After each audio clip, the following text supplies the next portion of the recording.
Querido Deus e Pai, nós somos gratos a Ti, porque Tu tens sido um Deus que tem cuidado de nossas vidas. E hoje aqui estamos para ser ministrado pela Tua Palavra, para conhecer mais da Tua vontade, com mais clareza, para que possamos, Senhor, caminhar no caminho que Tu tens nos colocado, com cada dia mais com firmeza, com, Senhor, convicção, que este é o real caminho que conduz à eternidade. Pai bendito, abre a nossa mente, o nosso coração, dá-nos o entendimento da Tua Palavra nesta noite. E ao Teu servo que vai ministrar, toma ele, Senhor, continua dando ele, Senhor, o entendimento, a compreensão, a revelação da Tua Palavra e a profundeza dela, para que nos traga, Senhor, de maneira clara, de maneira, Senhor, que possamos todos entender. E assim continua abençoando o Teu servo, dando força e vigor, para que ele possa prosseguir nessa jornada ao qual Tu tens colocado ele. É assim que oramos a Ti, agradecidos em nome de Jesus. Amém. Paz do Senhor, meus irmãos. Não foi nada combinado, mas deu tudo certo. Graças a Deus, é muito bom estar de volta com os irmãos para continuarmos nossos estudos da Palavra do Senhor, na nossa jornada nos Evangelhos, vendo a história de Jesus segundo os Evangelhos, e chegamos aqui ao capítulo 23 do livro de Mateus, em que nesse capítulo aqui Jesus dá, digamos assim, o checkmate nos fariseus, mas nós vamos estudar um pouco mais, não vamos conseguir terminar hoje todo o capítulo 23, nós vamos praticamente nos limitar a estudar apenas os versículos 1 ao 4, fizemos a leitura do capítulo inteiro para que a gente tenha uma noção do panorama geral do capítulo. É um momento em que Jesus encerra o seu confronto com os fariseus, né? Ele já tinha enfrentado os saduceus, no capítulo 22, já tinha tido embates também com um outro grupo de fariseus. Ele no capítulo 22 também teve um embate com os herodianos, e aí aqui no capítulo 23 ele faz uma denúncia pública para esse grupo religioso dos fariseus, em que ele profere aqui 8 palavras de juízo e julgamento.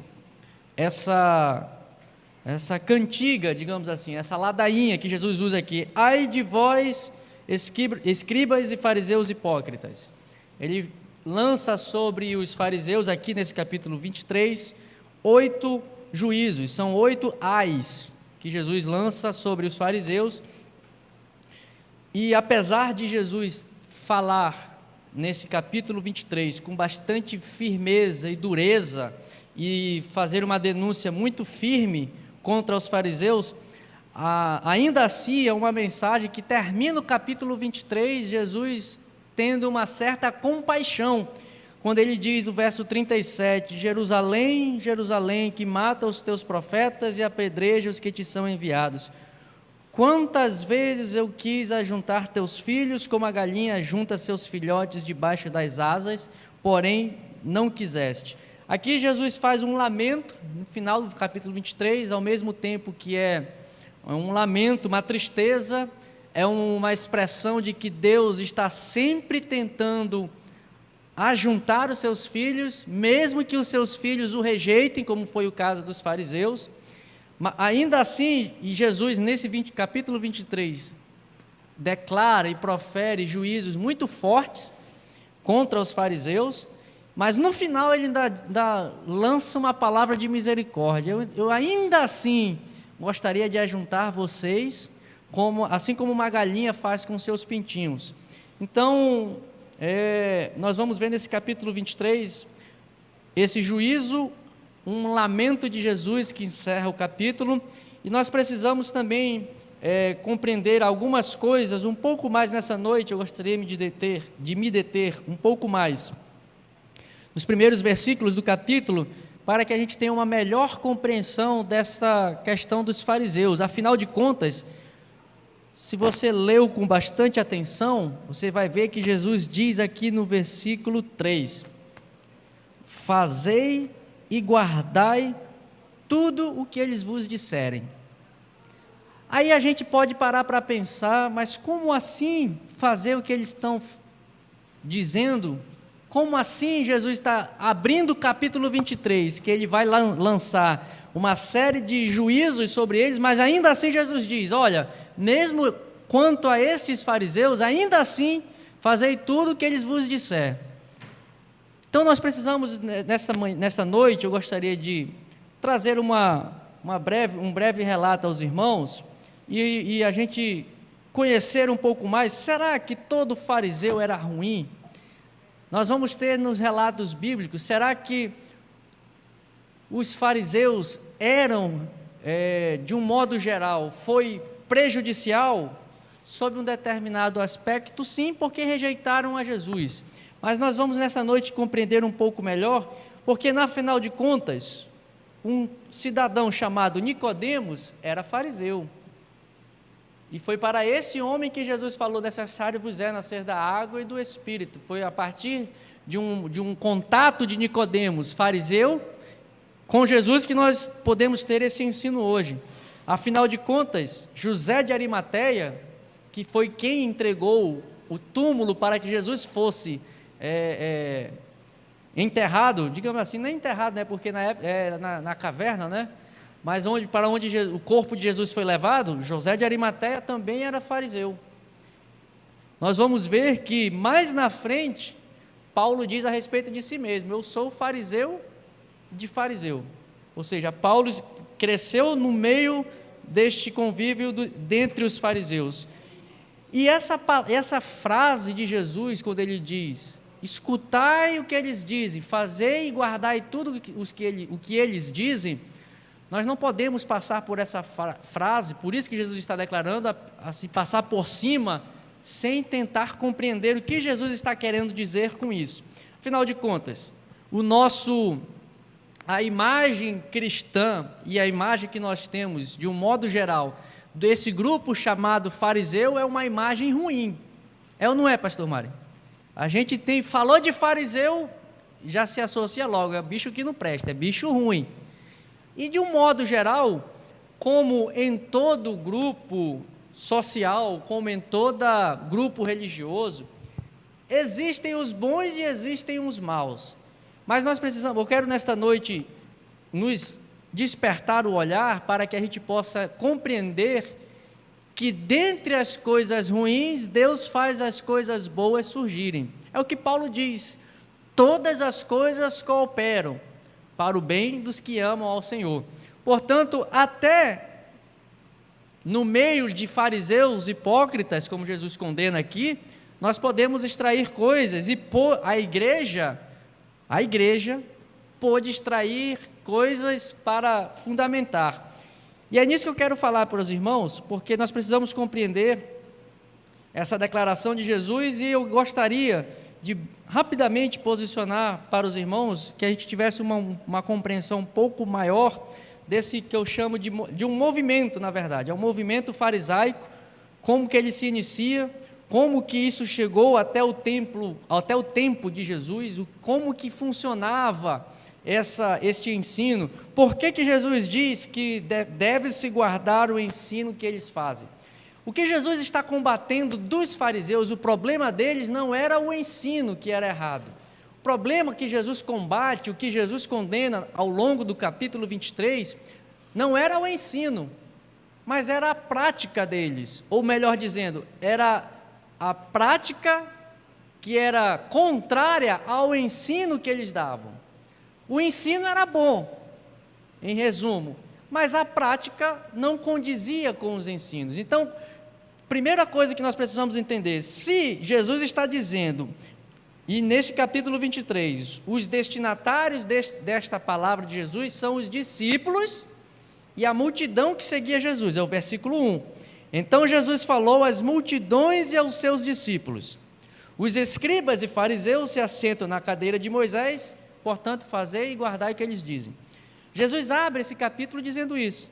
Meus irmãos, e dentro da história de Israel, desde o último livro da Bíblia, Malaquias, até o início do Novo Testamento, um período em que inicia por meio de João Batista, até o relato de Mateus, nós temos aí o que nós chamamos de o período interbíblico, em que não houve nenhuma profecia, é o tempo do silêncio, em que Deus não falou mais ao seu povo Israel, fruto da desobediência, fruto de um povo, como a própria palavra e próprio Deus fala a respeito dele, é um povo de dura cerviz, difícil de governar, é um povo difícil, de cabeça dura, de pescoço duro, que não consegue domar o pescoço, não tem gente que é assim, pescoço duro, a gente, meu filho vai por aqui, mas é teimoso.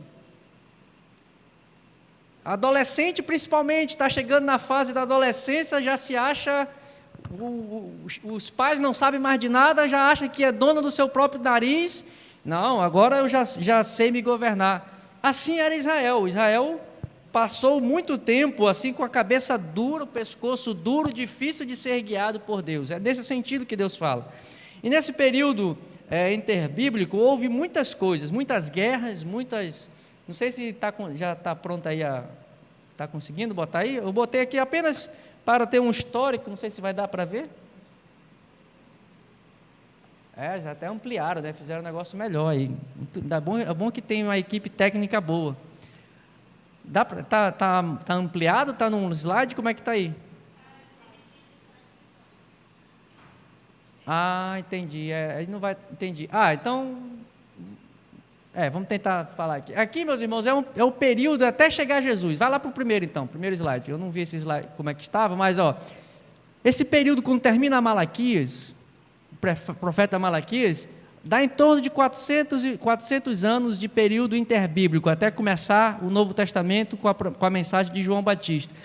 Nesse período houve várias guerras. Período em que os gregos dominaram aquela região, que foi o período entre 332 anos antes de Cristo, com Alexandre o Grande.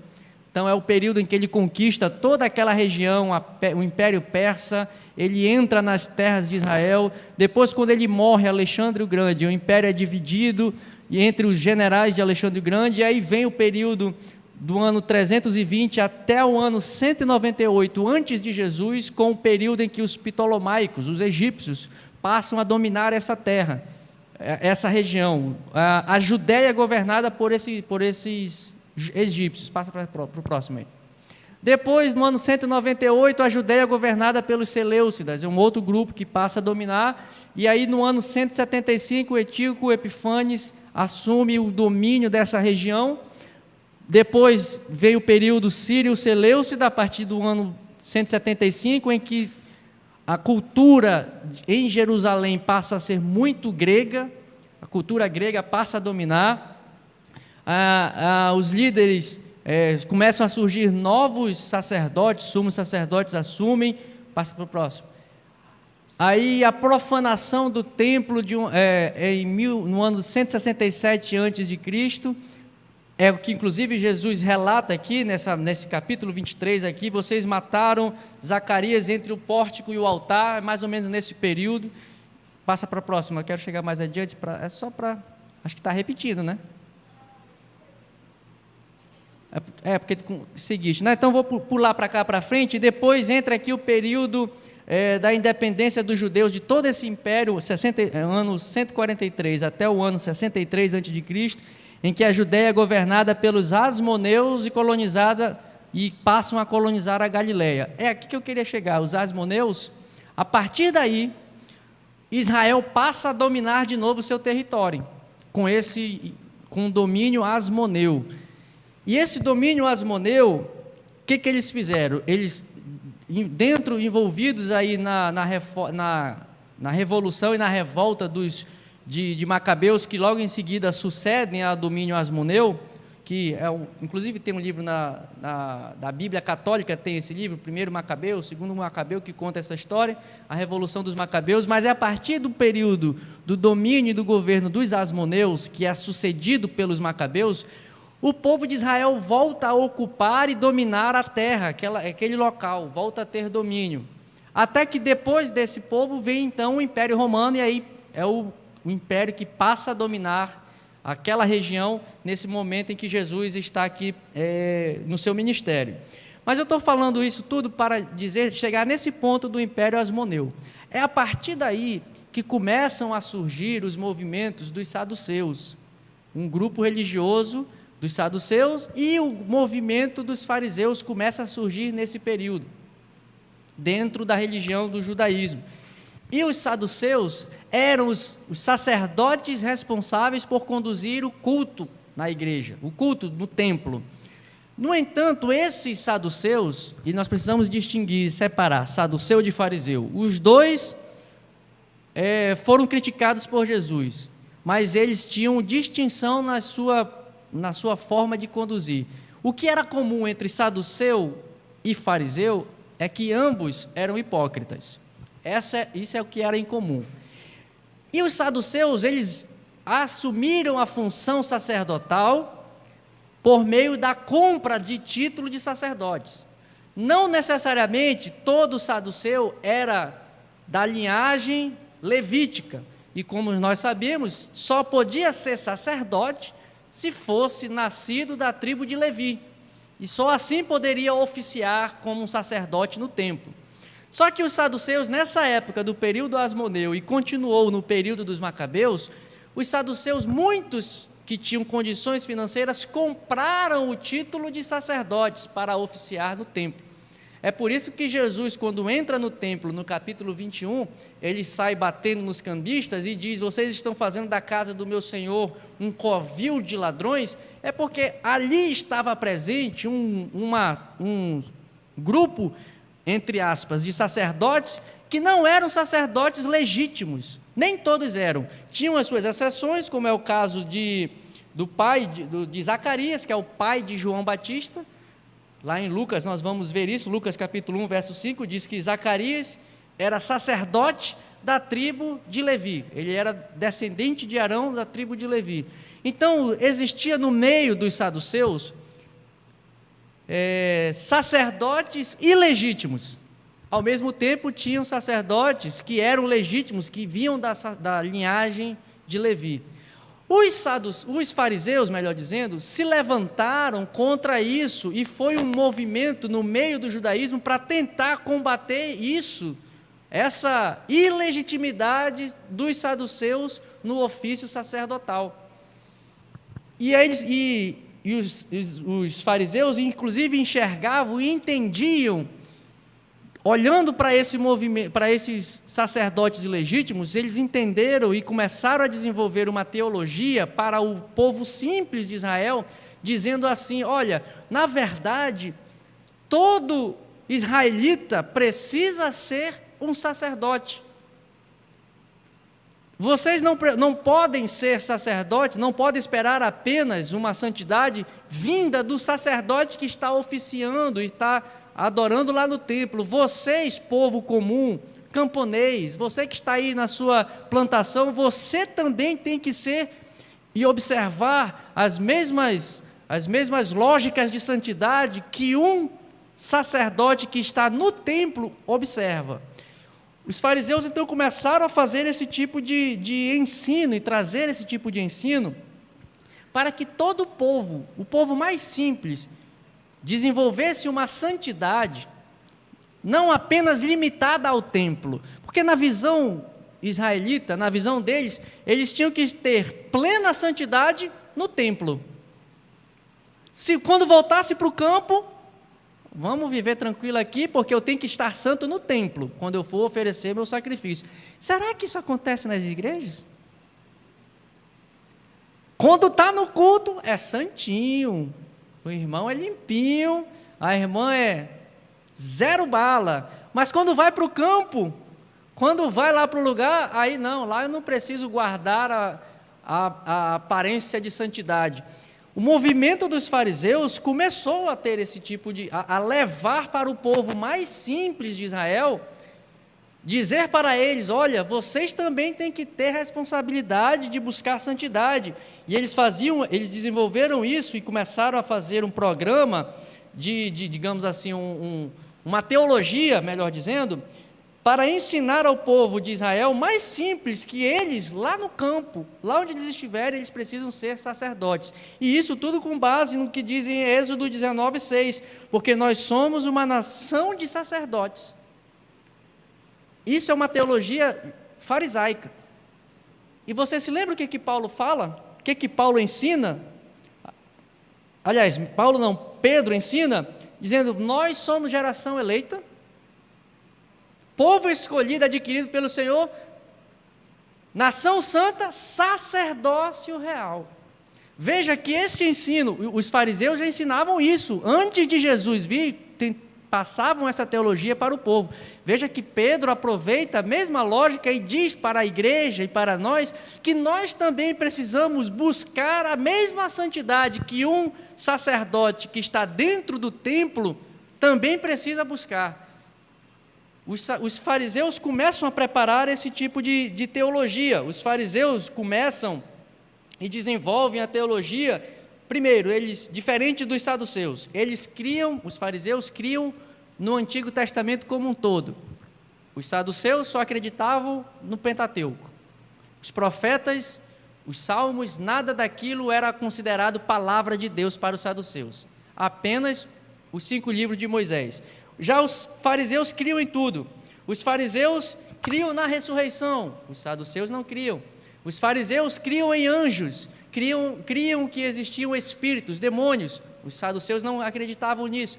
Se nós analisarmos a ortodoxia e a fé farisaica, os fundamentos dela são muito parecidos com a ortodoxia e com a fé cristã que nós vamos ter no Novo Testamento, a partir dos apóstolos, em Atos dos Apóstolos, e o que mesmo Jesus diz. É por isso que Jesus diz: escutem tudo o que eles falam, porque o ensino deles não era errado. Falar sobre ressurreição, a Bíblia fala, o Antigo Testamento fala de ressurreição. Falar de juízo, há de vir um juízo eterno. Deus um dia vai prestar contas, vai pedir contas de todos aqueles que morreram e que viveram nesta vida e o que fizeram de suas vidas. Como diz a palavra, morreu, segue-se o juízo. O escritor aos Hebreus nos diz isso. Os fariseus tinham isto como fundamento. O problema dos fariseus não era nem tanto os ensinos que eles tinham. Os ensinos que eles tinham, Jesus não está condenando o ensino.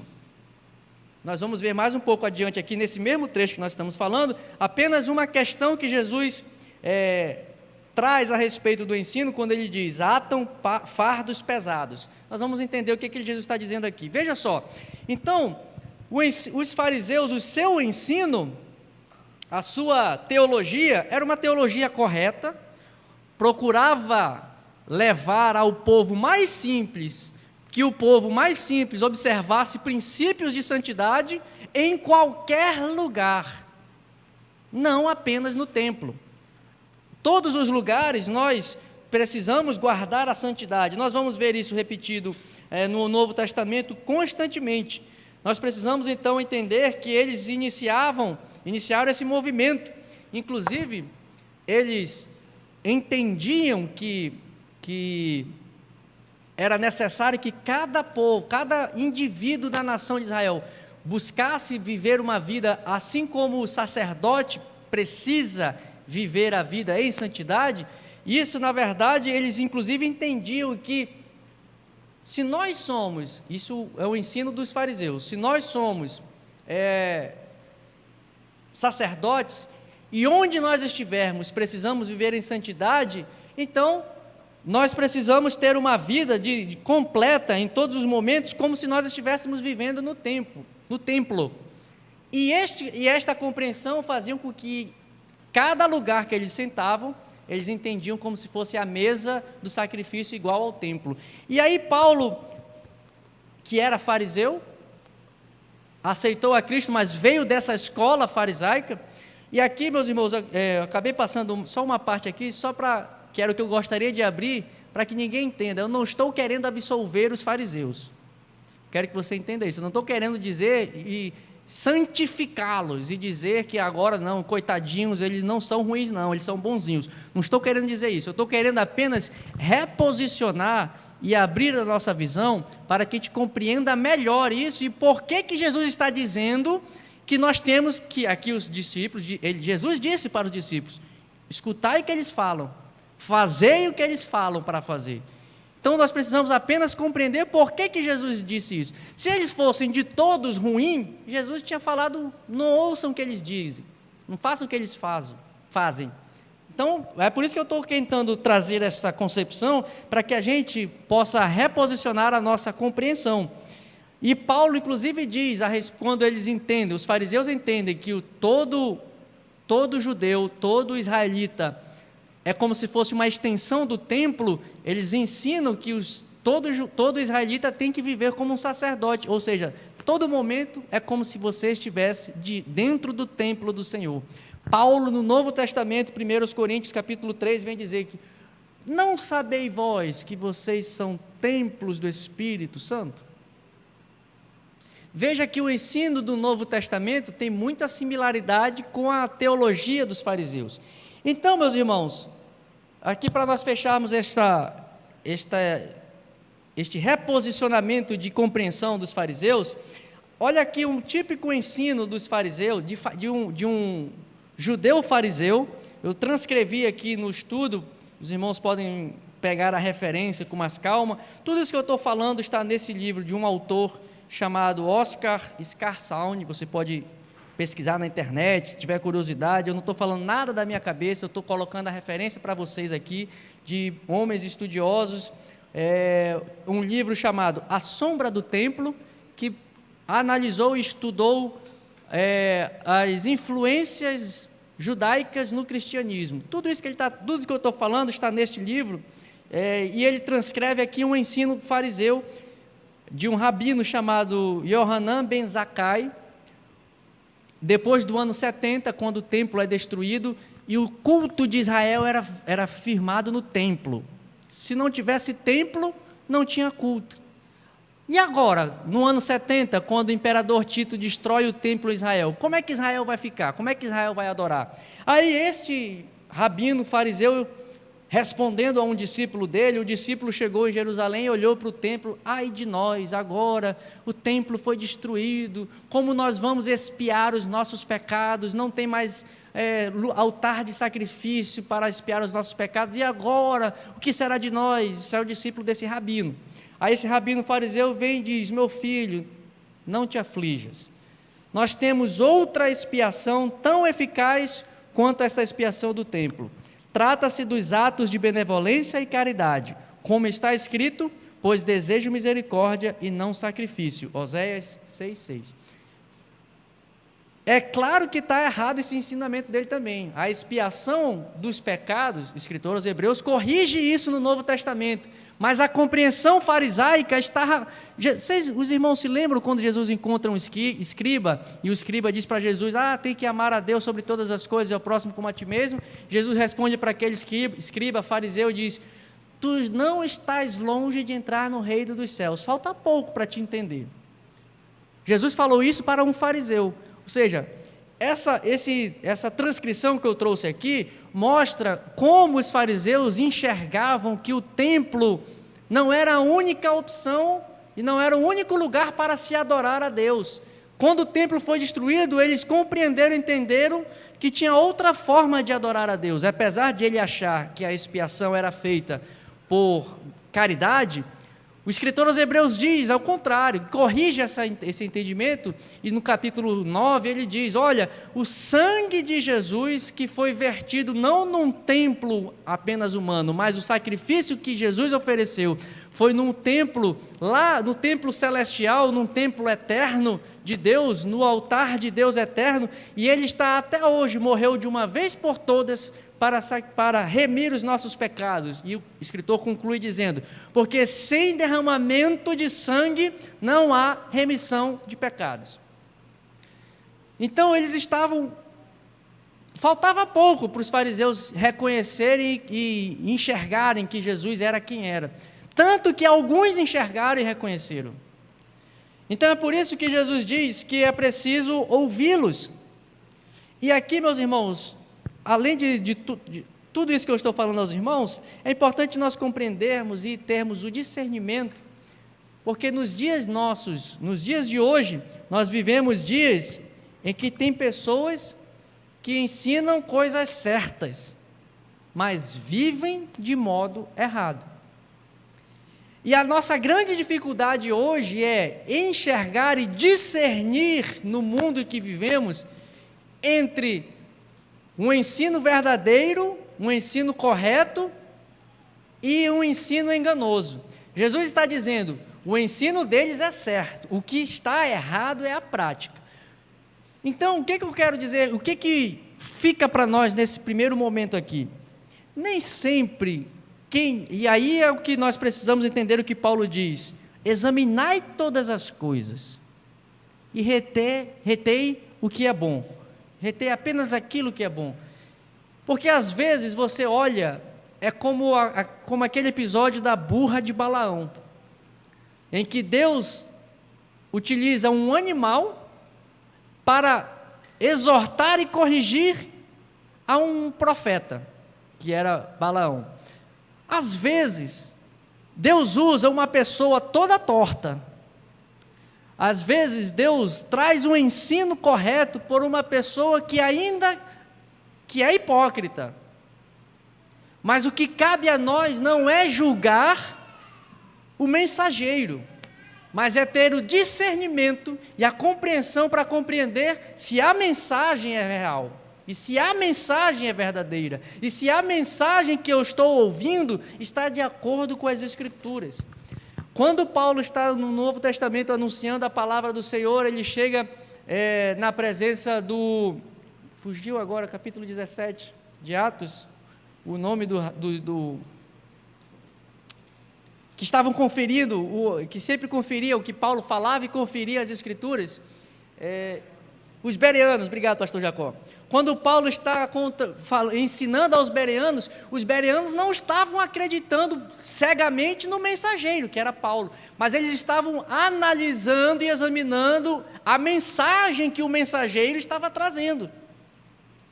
Ou seja, os bereanos estavam conferindo, peraí, esse Paulo aí parece que é sabichão, é doutor da lei, mas será que o que ele está dizendo está de acordo com a palavra?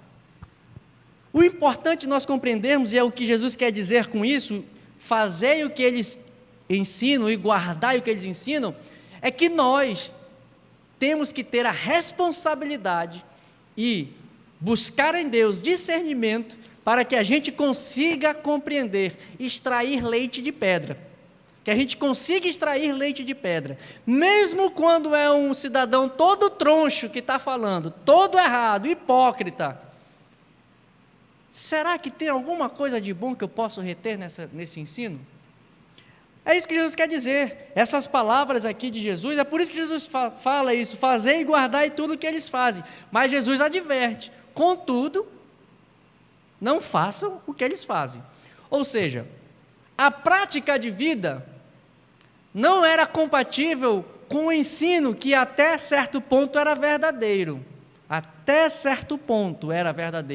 não era por completo verdadeiro, mas os fariseus tinham um ensino teologicamente mais alinhado com o que Jesus passou a ensinar e deixou para nós, para a igreja do Senhor.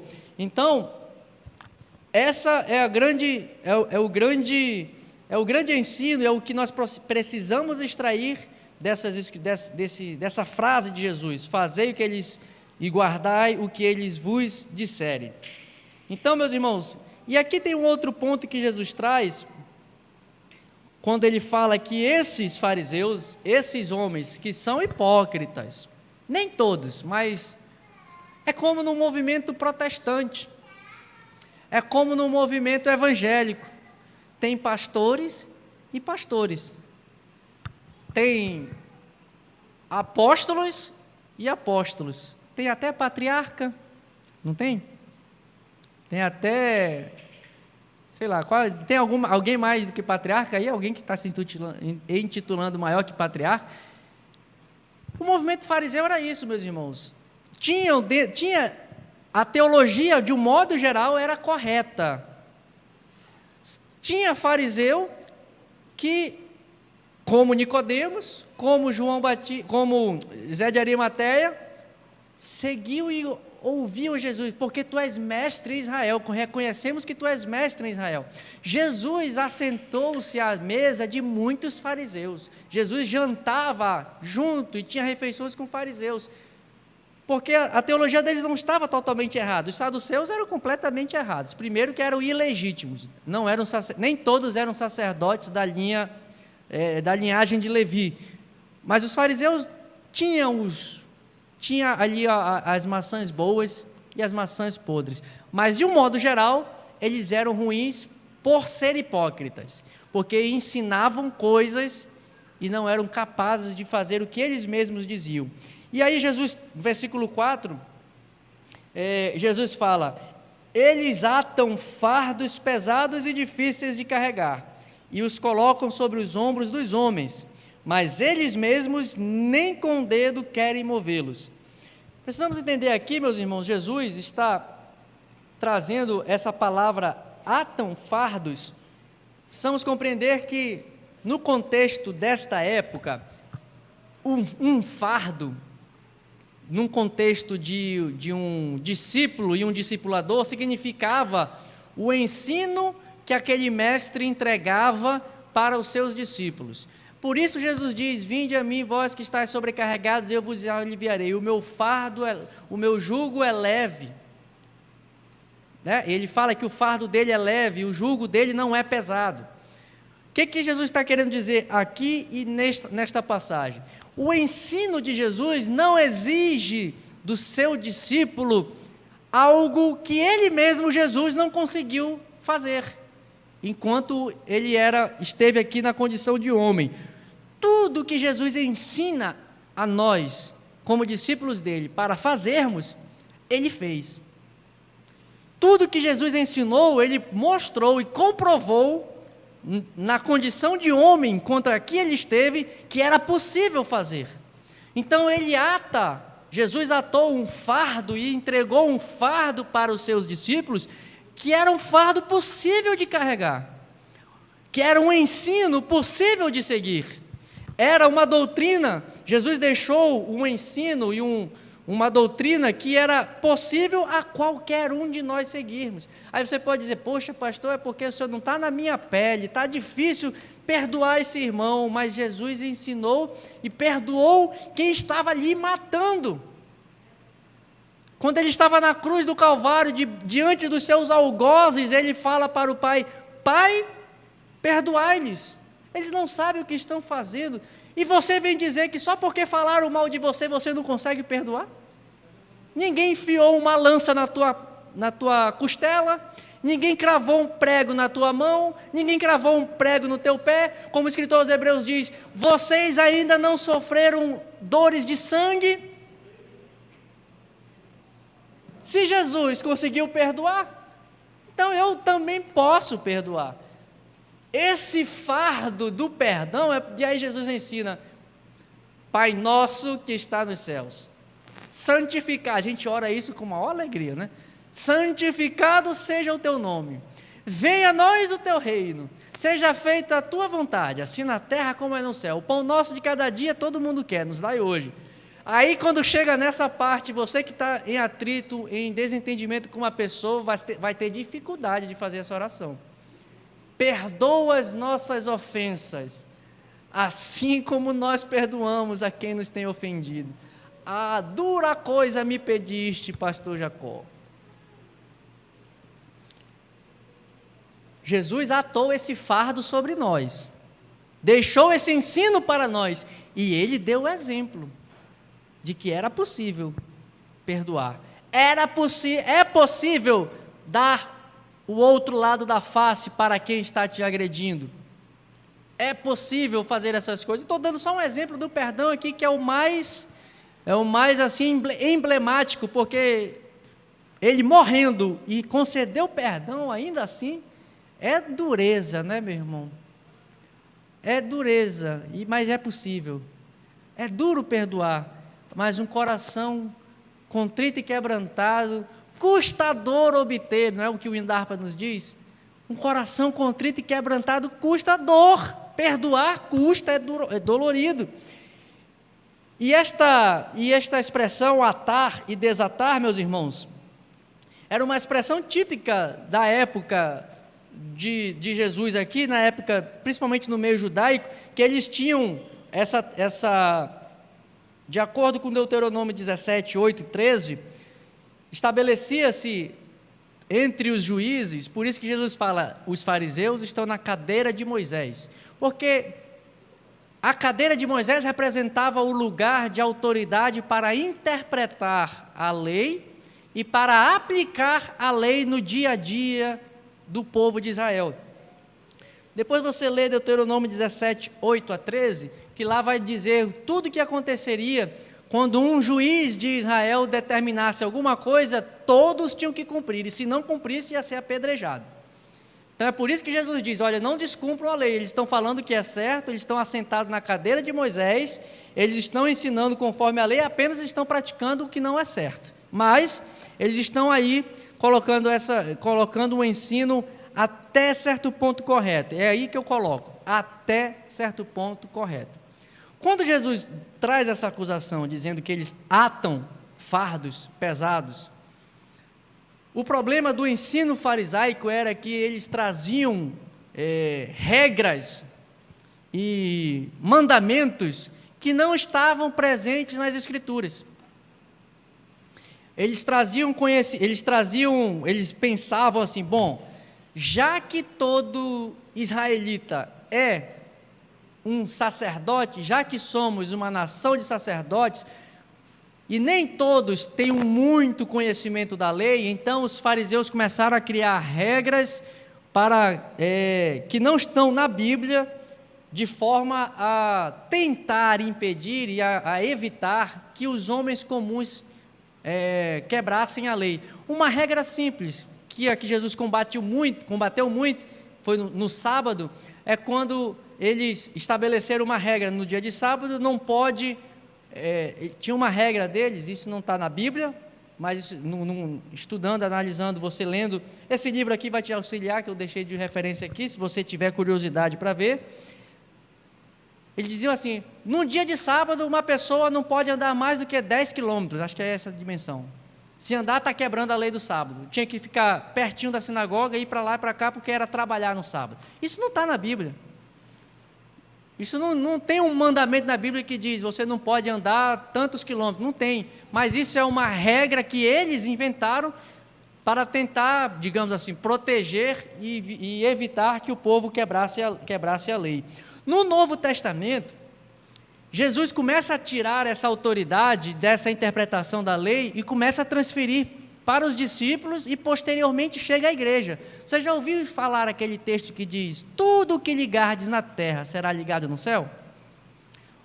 Tudo que desligar na terra será desligado no céu? Jesus está trazendo isso lá em Mateus 16, verso 16, 19 e Mateus 18, verso 18. Ele traz essa expressão, ligar e desligar. É a mesma lógica que tinham os fariseus de estabelecer regras para o povo. Jesus está dizendo para os discípulos dele, e consequentemente para a igreja do Senhor, que nós, a partir do momento em que Jesus morre e ressuscita, passaremos a ter autoridade bíblica, é o que o pastor Bosco, inclusive, fala muito, nós temos a concessão apostólica da Bíblia para estabelecermos assuntos que são de normas gerais, nada pessoal, usos e costumes, não é isso que está em jogo aqui, mas questões gerais, como, por exemplo, o que a igreja no Atos, no capítulo 15, teve que estabelecer, circuncida ou não circuncida? E agora, José? A igreja do Senhor está recebendo judeus, é composta por judeus que creram em Jesus e é composta por gentios, que não tem nada a ver com circuncisão. E a igreja de Atos dos Apóstolos ficou nessa dúvida, e agora? Circuncida ou não circuncida? Atos capítulo 15, lá tem um concílio dos irmãos da igreja que decide, não circuncida, deixa os gentios viverem como gentios, e quem já é judeu, vive como judeu, cada um no seu quadrado. Isso é o que Jesus está chamando aqui, atar fardos. A igreja passou então a dar instruções para o povo, para aqueles gentios que estão chegando para a fé em Jesus, e Paulo foi o que mais ensinou, Paulo foi o que mais trouxe o ensino e a compreensão de como a igreja do Senhor precisa servir e seguir e adorar ao Senhor. Dos 27 livros do Novo Testamento, desses 27, só Paulo escreveu 13. E desses 13, ensinando a partir da cadeira de Moisés, se a gente puder usar isso aqui, ou melhor dizendo, a partir da cadeira da cruz, ensinando para a igreja como você e eu devemos nos seguir. E hoje, a ortodoxia e a prática cristã é baseada no Novo Testamento.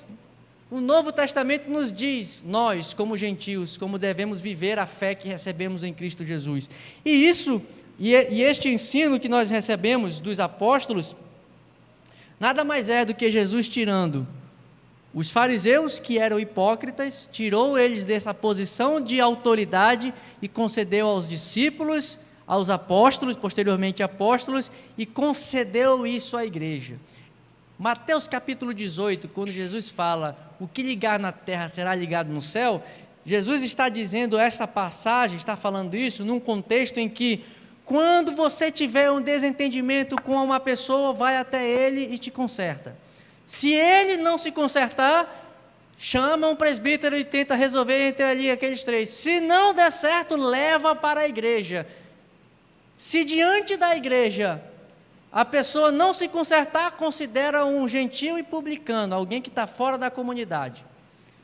Aí Jesus termina e diz, conta toda essa história e diz, portanto, tudo que ligar na terra será ligado no céu, e tudo que desligares na terra será desligado no céu. Meus irmãos, e eu fiz esse panorama e procurei trazer esse reposicionamento desta visão a respeito do ensino farisaico, que tinha suas verdades, para que nós possamos desenvolver e pedir do Senhor. Eu não posso, não devo julgar o mensageiro, mas eu devo julgar a mensagem que o mensageiro está trazendo.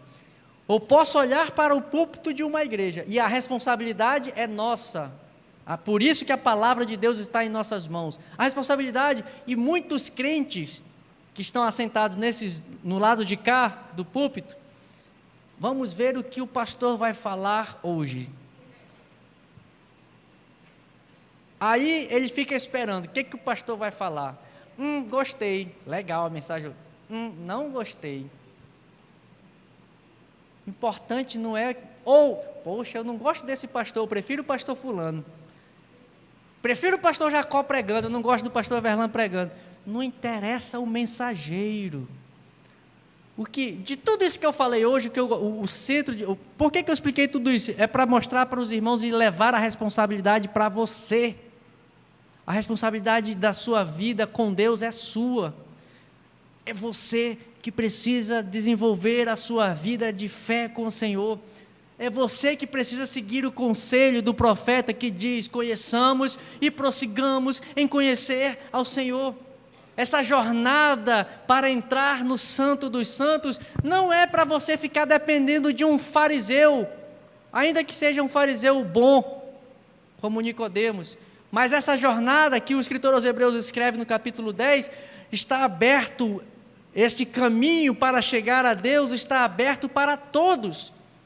Por isso ele diz, o escritor, portanto vamos com ousadia, com confiança e entremos pelo novo e vivo caminho.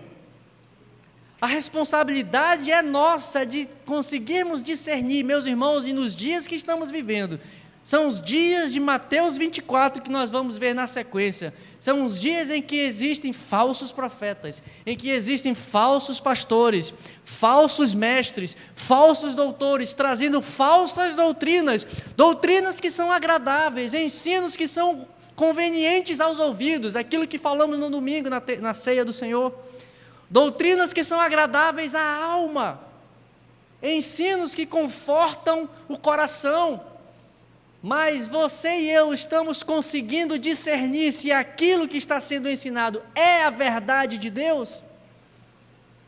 Ou estamos cegamente confiando no mensageiro e se esquecendo de fazer como os bereanos, de analisar a mensagem. Como eu falei no domingo na ceia, chegou aqui, falou um escante, o never, baralá, e já pronto. Oh, glória a Deus! Irmão, você já prestou atenção? Basta perdoe-me a palavra coloquial e popular. Basta fazer uma presepada no púlpito, parece que a igreja pega fogo.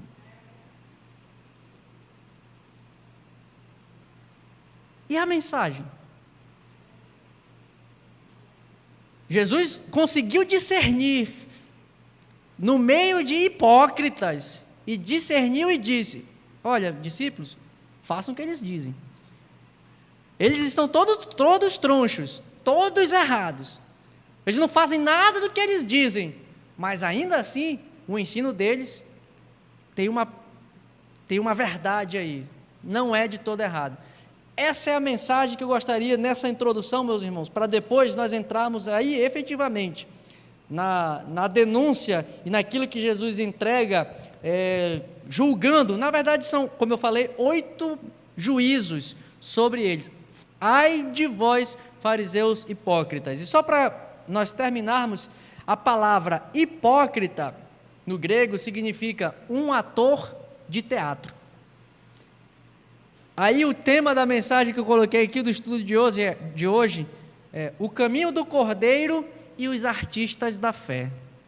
Era o que os fariseus eram, artistas de uma fé que aparentemente, é por isso que, aí você vai entender por que Jesus vai dizer, eles alargam suas franjas, eles aumentam seus mantos, eles gostam dos primeiros lugares. Era um bando de artistas, era o show da fé. Né? É o que acontecia aqui. Então, meus irmãos, a chave de hoje é isso, que eu e você saibamos discernir a mensagem que está sendo pregada, que eu e você tenhamos a maturidade e não negligenciemos o ouvir, ao que falamos na ceia. O problema está no ouvir. Problema nosso e de muitos cristãos que estão fracos, que estão vacilando no caminho, que estão desistindo e desanimando, o problema está em que estão ouvindo o que lhes convém do Evangelho. Mas discernir entre uma mensagem que traz uma palavra fundamentada na palavra, na Bíblia, e uma mensagem que é só um oba-oba, está em falta nos nossos arraiais hoje. E que Deus nessa noite nos ajude, que Deus nessa noite nos abençoe, que Deus nessa noite nos abra o entendimento, para que a gente tenha discernimento. Meu irmão, cuidado, nem todo que fala Senhor, Senhor vai entrar no reino dos céus, nem todo que profetiza vai entrar no reino dos céus, nem todo que opera milagres vai entrar no reino dos céus. O milagre não é o selo de veracidade, mas é a palavra e a mensagem trazida é que comprova a vida da pessoa. Então, meus irmãos, que Deus nessa noite nos abençoe. Fique de pé, vamos fazer uma oração, pedir a Deus que Ele nos dê entendimento, compreensão, sabedoria, discernimento, para que nós possamos entender essas coisas. Vamos orar. Pai bendito, Pai amado, nós nesta noite queremos Te pedir, meu Deus, a direção do Teu Espírito Santo sobre as nossas vidas. Nós rogamos a Ti, ó Pai, para que nós tenhamos discernimento. Senhor, inclusive este é um dos dons do Teu Espírito Santo, que saibamos discernir entre os espíritos, saibamos discernir entre o certo e o errado. Senhor, nos dias em que nós estamos vivendo, em que muitas pessoas estão dando e falando e trazendo muitos ensinos que aos nossos olhos naturais até parecem bons e até parecem em conformidade com a Tua palavra, mas na verdade, Senhor, são ensinos enganosos. Que nós saibamos também, Senhor, aprender a discernir e a separar e a não julgar entre o mensageiro e a mensagem proferida, Senhor, porque se Tu usaste até uma burra para exortar um profeta, Senhor, quanto mais nós, se Tu tens poder para usar pedras para proclamarem as boas novas, quanto mais uma pessoa, ainda que seja um hipócrita, ainda que seja um ator da fé, Senhor, Tu podes usar tudo e todos para cumprir o Teu propósito, e nós precisamos entender e compreender que todas as coisas cooperam para o nosso bem, Senhor, e diante disso precisamos ter a capacidade de examinar todas as coisas que nos vêm ao nosso encontro e possamos discernir e reter apenas o que é bom, porque tudo que é justo, tudo que é puro, tudo que é santo, tudo que é amável, tudo que é de boa fé, como diz o apóstolo Paulo, seja isso